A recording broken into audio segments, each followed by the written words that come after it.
We're at Mount Rushmore National Memorial.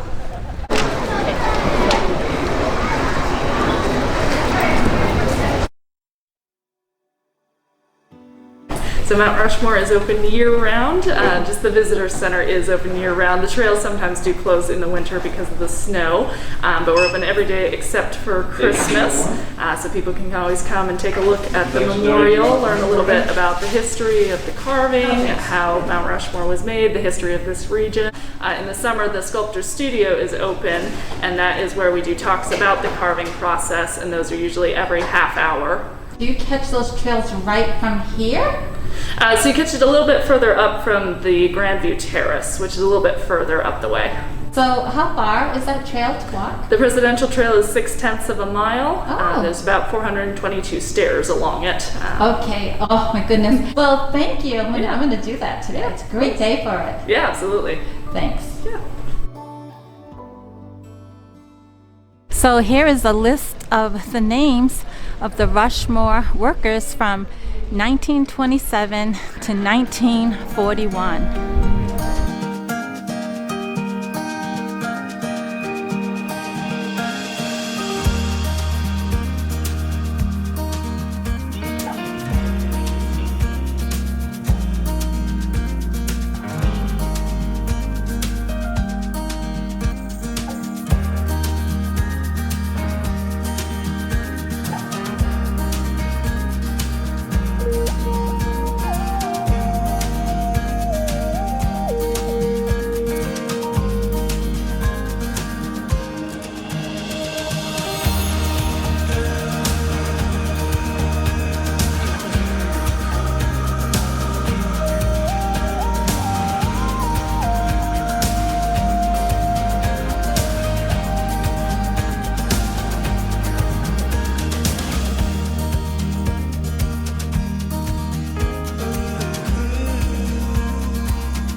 He wants to do figures that everyone will recognize for their greatness.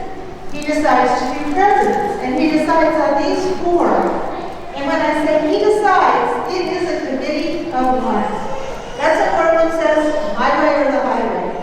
I do these four or nothing. Obviously, God's way. So now he needs a suitable map for carving. He spent some time in the Black Hills in 1925 and settles on Mount Rushmore. It's big enough.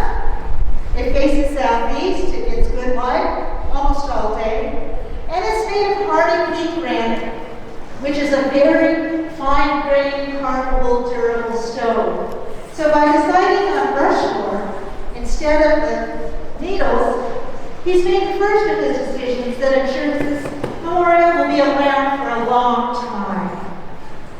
And now to carve it. He starts with a model, this is his original model behind me. It's made of plaster. He had to remake it 9 different times. He'd go up on the mountain and discover he couldn't do exactly what he had intended in the model. And since it's plaster, he could just come down and hack a piece of it off and resculpt it with new plaster. But it's been in this configuration since 1936, 85 years. This is the final one. After he's made his first model, he needs to hire a workforce. And he discovers there are a whole lot of unemployed sculptors, artists, architects, hanging around the Black Hills of South Dakota in the 1920s. What he does find are out-of-work miners and ranchers and laborers. They're very hardworking men. They know how to use tools, but they're not artists. So he has to come up with some ways that they can do this great art. And one of the techniques he uses is called the pointing system. This is a little version of what you see on Abraham Lincoln's head. And I have kind of a crumpled little photo I can pass around. This is what it looks like on top of the mountain. It's 12 times as big as what's on Abraham Lincoln's head in here. This whole system is used for taking measurements. And you start with the thing that protrudes the most, George Washington's nose. So down in the studio, this would go on George Washington's head. The bar would rotate till it's right over his nose. This rope goes in or out. The rope with a plumb up goes up or down until it's right exactly on the end of George Washington's nose. And then the measurements are recorded. What's the angle? There's 360 degrees here. How many inches out is the rope? How many inches down is the plumb bob? These measurements are taken in a half-inch grid all over this entire model. So there are thousands of these measurements. Borglum takes all these measurements up on the mountain with him and another print tape, and he paints instructions right on the rock. Only there's a little change. He has built this on a scale of 1 to 12, so instead of inches out, inches down, it's feet out, feet down. Really easy, no one has to do any math at all. 1 inch, 1 foot. 10 inches, 10 feet up there. Very simple. Now initially, they need to remove an awful lot of rock to get to the good rock so they can really start doing the faces. 10 feet, 20 feet. In the case of Teddy Roosevelt, they have to remove 80 feet of bad rock before they get to the cardinal granite. And it wouldn't make much sense to use hand tools, hammers and chisels, to remove that much rock. So they use a lot of explosives, a lot of dynamite. Borglum has learned to use this with such precision that they don't make mistakes. They don't blow anything off the mountain unintentionally. Nobody gets hurt. By the time they're done blasting, they're 90% done with the entire sculpture. They have nice oval shapes on the mountain. They just need to remove 2, 3, maybe 5 inches of rock to reveal the features. Then they switch techniques to honeycombing. And this is where the men drill equidistant holes to a specified depth in a smaller piece of rock. This weakens the rock, and then they can use a hammer and chisel or a wedge and peel it right off the mountain. Now while they're doing this work, they're in one of these Guzton chairs designed by Borglum. They're hanging about 400 feet in the air. They get winched down every morning from one of the 2 winch houses up on top of the mountain, and they're suspended with a 3/8-inch steel cable. They might be using an 85-pound jackhammer, so it's pretty difficult work. This is a day at the office, drilling holes for dynamite on Mount Rushmore. And these are incredibly dedicated men. There were several occasions where the project ran out of money. These men lost their jobs. They did what they had to do until there was more money, and they came back and worked on it. After they're done with the blasting and the honeycombing, the sculpture is really, the faces are there. They're just pockmarked and mottled. The surface doesn't look good. And Guzton Borglum wants them as smooth as a baby's bottom. So they switched to a smaller jackhammer. This one is air powered, just like the bigger ones. Now, this is a little thing, but they use it for hours and hours and hours because this 1-inch square bit that fits in here is going to be used to smooth every inch of those 60-foot tall faces. The men call it the bumping tool or the bumper tool because that's what it does. Bump against the mountain. Small piece of rock until it's completely smooth. And then on to the next little bit of rock. When they're done though, it is completely smooth and the sculpture is complete. And right away, they begin preserving it. The second way that Guzton Borglum preserves Mount Rushmore is that he fills the cracks so it doesn't fall apart. He knows that when water gets in cracks, it'll freeze and thaw and freeze and thaw. And it might take 1,000 or 10,000 years, but eventually somebody's nose or eyebrow is going to fall off. So he fills the cracks. He uses a mixture of linseed oil and white lead and granite dust, packs it in all the cracks, and it lasts for a little while. But then that material cracks. So it needs to be refilled. And to this day, the maintenance that's done on Mount Rushmore yearly is the filling of the cracks. That's what our team does. They went up last week and did it. Of course, now we have much more sophisticated tools. Now we have the caulking gun and silicone sealant, both available at Home Depot or Lowe's. This is what our team uses. This lasts about 20 to 25 years. They sprinkle granite dust on top to kind of hide the cracks. We also have a very sophisticated system for monitoring smaller cracks. They've identified 144 hairline cracks, not big enough to fill, but they need to be washed. So these granite discs, which you can see on top of the heads and between the faces when the light hits them right, these are covering up little strain gauges. These gauges measure the slightest change in pressure or temperature or movement on all of these 144 cracks, send it down to a computer so we have a computer model of what's happening. And we'll be able to fill those little cracks before they become a problem. It was empty until 1998. It goes back about 70 feet, it's all dirt, gets narrower and narrower. 1998, Guzton's daughter, Mary Ellis, and the Park Foundation and the Park Service got together to put this titanium vault into the floor. And inside, there are 16 ceramic panels, and on the panels is the information that would have been in Guzton Borglum's dream hall of records. Things like the text of those founding documents, biographies of the presidents, of course a biography of Guzton Borglum himself. So we can all rest easy knowing that when the space aliens come in 1,000,000 years, all they have to do is pop open the vault. And if they can read English, they'll find out all about Mount Rushmore. We do have scientific estimates as to how long it's expected to last. The rock erodes at the rate of 1 inch per 10,000 years. George Washington's nose is 252 inches, so in 10,000 years his nose will be 251 inches. I doubt anyone will notice. Geologists tell us we should be able to recognize the faces for at least 500,000 years.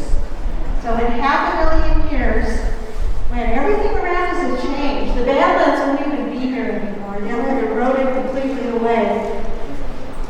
Our descendants can still come to Mount Rushmore and they'll still be able to tell which one is George and which one is Thomas and which one is Hayes. Well, thank you for listening.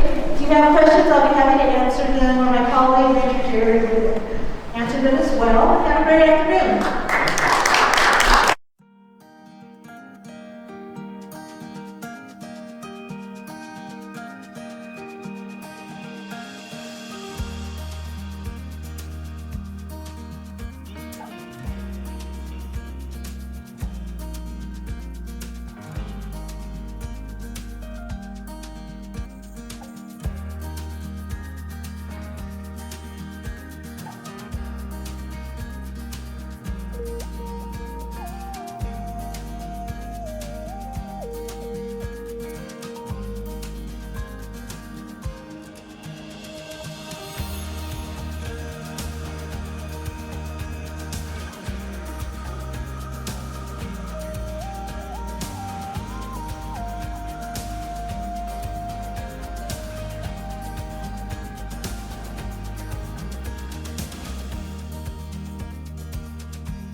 My creed, Theodore Roosevelt.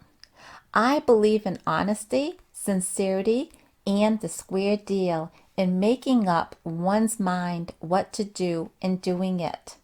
I believe in fearing God and taking one's own part. I believe hitting the line hard when you are right. I believe in speaking softly and carrying a big stick. I believe in hard work and honest sport. I believe in a sane mind in a sane body.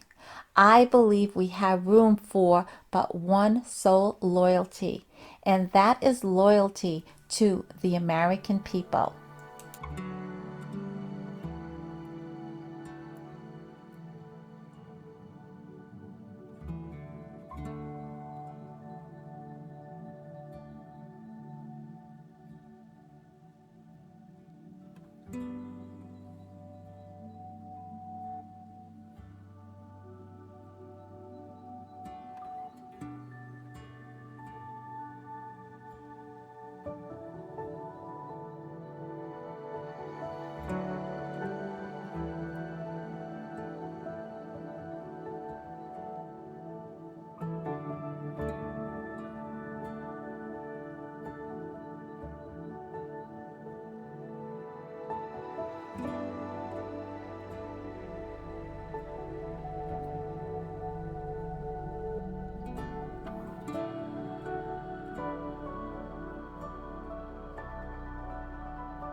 From the Declaration of Independence, Thomas Jefferson, we hold these truths to be self-evident, that all men are created equal, that they are endowed by their Creator with certain unalienable rights, that among these are life, liberty, and the pursuit of happiness.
From Second Inaugural Address, Abraham Lincoln.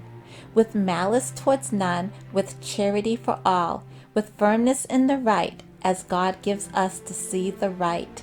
Let us strive on to finish the work we are in, to bind up the nation's wounds, to care for him who shall have borne the battle, and for his widow and his orphan, to do all which may achieve and cherish a just and lasting peace among ourselves and with all nations.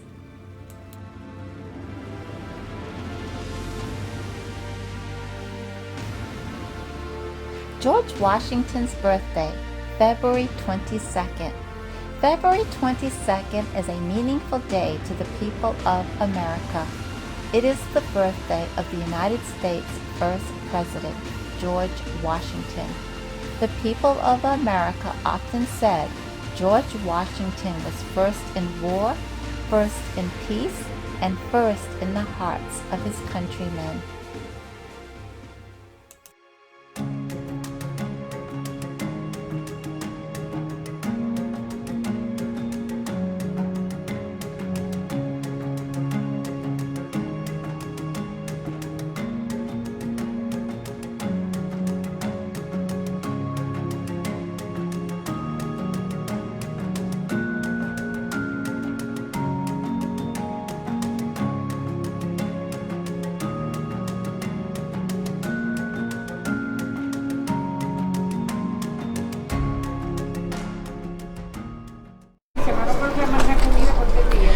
So glad the gift shops are open. And it's a pretty good size one.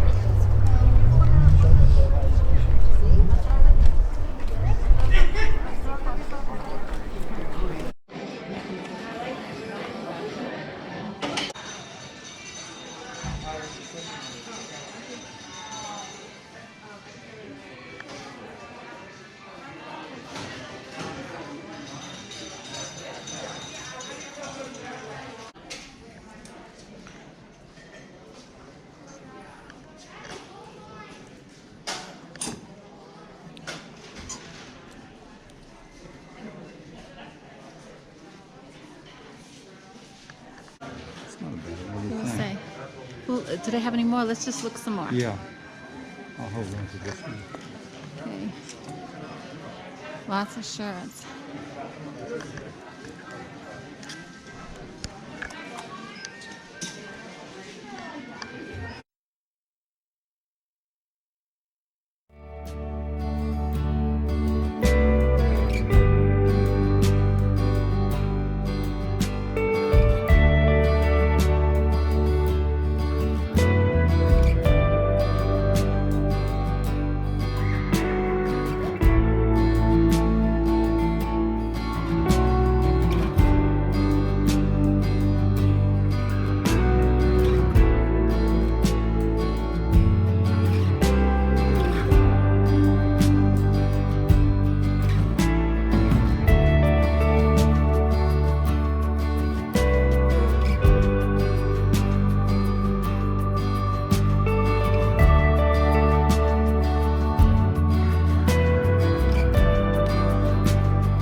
wondering, if I was to purchase a book, what would you recommend that I buy?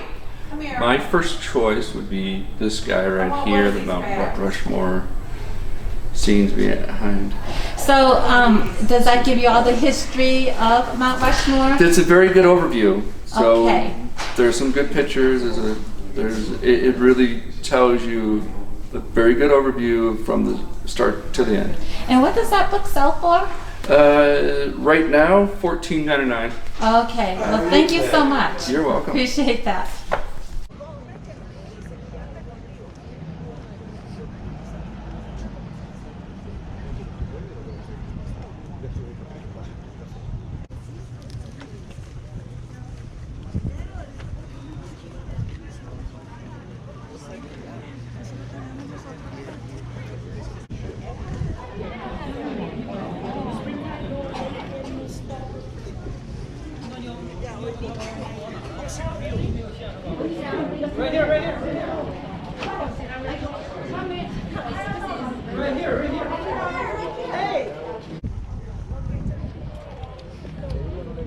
Thanks for coming. Thank you.